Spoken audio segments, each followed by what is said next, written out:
মিটারে শো করে।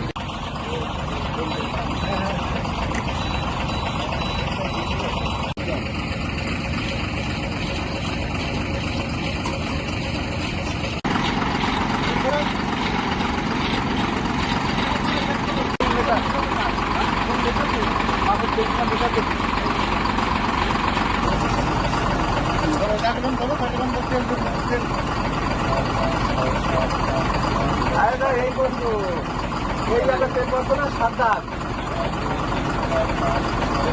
হ্যাঁ 7 দাগ তো টাকা ভাবলাম না।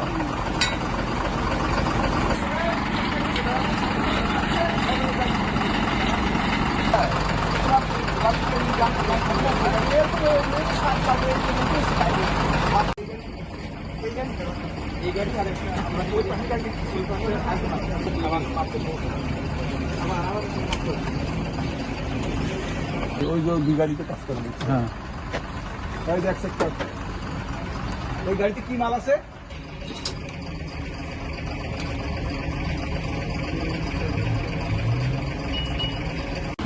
আরেকটা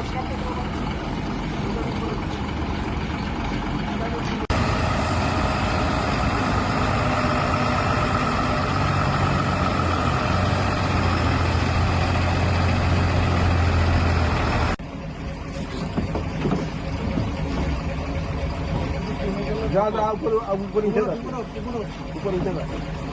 এদিক হ্যাঁ এদিক মুখ দিয়ে করে এদিক মুখ দিয়ে হ্যাঁ নিচে নামো নিচে হ্যাঁ বোতলের উপর পাঠাও। হ্যাঁ এমনি বোতলে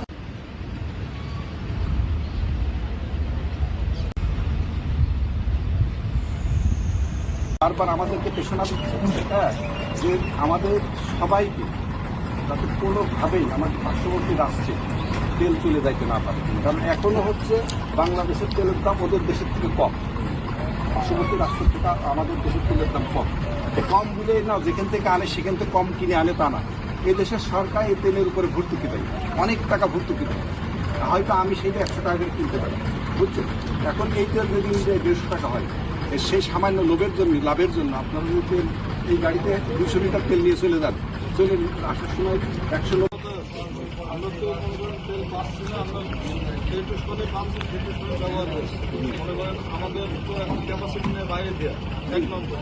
2 নম্বর কথা হচ্ছে যে ইন্ডিয়ান ড্রাইভাররা বাংলাদেশে আমরা ভাই এদেরকে আমাদের যথেষ্ট আমরা সচেতন আছি। হ্যাঁ ভাই বাইরে যাওয়া বন্ধ, আসলে তো আমরা এখান থেকে বন্ধ করতে পারবো না, এটাও সরকার পদক্ষেপ নিবে বা এই আমাদের এখানে স্যার এটা স্বাধীনভাবে চলে। হ্যাঁ এটা ঠিক আছে। আর ওদের ওখানে